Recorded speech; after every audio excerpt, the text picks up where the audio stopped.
ಇದು ಯಾವ ಥರ ಹಿಂದುತ್ವ? ಇವ್ರು ಏನು ಒಳ್ಳೇದು ಮಾಡ್ತಾರೆ ಇವ್ರ ಹುಡುಗರಿಗೆ?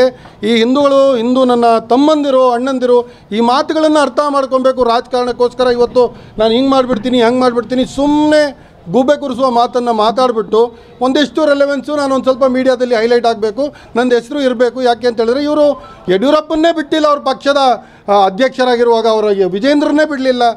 ಇವಾಗ ಇವ್ರು ಯಾರನ್ನು ಬಿಡ್ತಾರೆ? ನಾನು ಏನು ಹೇಳೋಕ್ಕೆ ಇಷ್ಟಪಡ್ತಿದ್ದೀನಿ, ನಿಮ್ಮ ರಾಜಕಾರಣ ಮಾಡೋಂಗಿದೆಯಾ ಮಾಡಿ. ಸುಮ್ಮನೆ ಪಾಕಿಸ್ತಾನ ಅನ್ನೋದು, ಮುಸಲ್ಮಾನ್ ಅನ್ನೋದು, ಮುಸ್ಲಿಂ ಹೆಣ್ಣು ಮಕ್ಕಳ ಬಗ್ಗೆ ಮಾತಾಡೋದು, ಪ್ರವಾದಿ ಬಗ್ಗೆ ಮಾತಾಡೋದು, ಇದನ್ನು ಇನ್ನು ಮೇಲೆ ಸಹಿಸ್ಕೊಳ್ಳಲ್ಲ. ಇಲ್ಲಿವರೆಗೂ ಒಂದು ತಡೆ, ಇಲ್ಲಿವರೆಗೂ ಒಂದು ತಡೆ.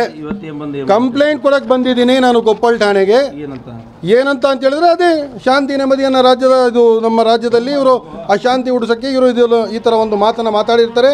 ಇದು ನಮ್ಮ ಮುಸ್ಲಿಂ ಮಹಿಳೆಯರ ಗೌರವಕ್ಕೆ ಒಂದು ಧಕ್ಕೆ ಆಗಿರುತ್ತದೆ.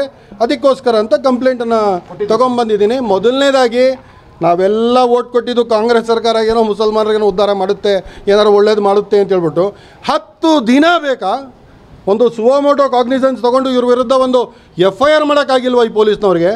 10 ದಿನ ಬೇಕಾ ಒಂದು FIR ಮಾಡೋಕ್ಕೆ? ಇದು ಹೇಟ್ ಸ್ಪೀಚ್ ಅಲ್ವಾ? Tehseen Poonawalla versus state of India ಅಂತ ಹೇಳ್ಬಿಟ್ಟು ಒಂದು ಸುಪ್ರೀಂ ಕೋರ್ಟ್ ಜಡ್ಜ್ಮೆಂಟ್ ಏನು ಹೇಳುತ್ತೆ? ಎಲ್ಲೇ ಹೇಟ್ ಸ್ಪೀಚ್ ಆಗಲಿ ಅದಕ್ಕೆ ನೀವು ಕಂಪ್ಲೇಂಟನ್ನು ಕಾಯ್ತಾ ಕೂತಿರಬಾರ್ದು. ನೀವು ಸುವೋಮೋಟೋ ಕೇಸನ್ನು ತೊಗೊಂಡು FIR ರಿಜಿಸ್ಟರ್ ಮಾಡಿ ಅಂತ ಸುಪ್ರೀಂ ಕೋರ್ಟ್ ಆದೇಶ ಇದ್ರೂ ಕೂಡ ಇದರಲ್ಲಿ ಒಂದು ಸುವೋಮೋಟೋ ಅಂತೂ ಆಗಿಲ್ಲ.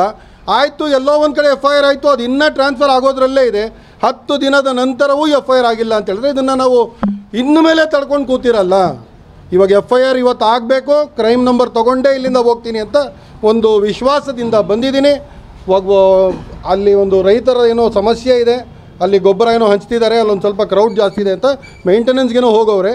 ಬಂದ ತಕ್ಷಣ ಈ FIR ಆಗಬೇಕು, FIR ಕಾಪಿ ತೊಗೊಂಡು ಇಲ್ಲಿಂದ ಹೋಗ್ತೀನಿ ಅಂತ ಹೇಳೋಕ್ಕೆ ಇಷ್ಟಪಡ್ತೀನಿ.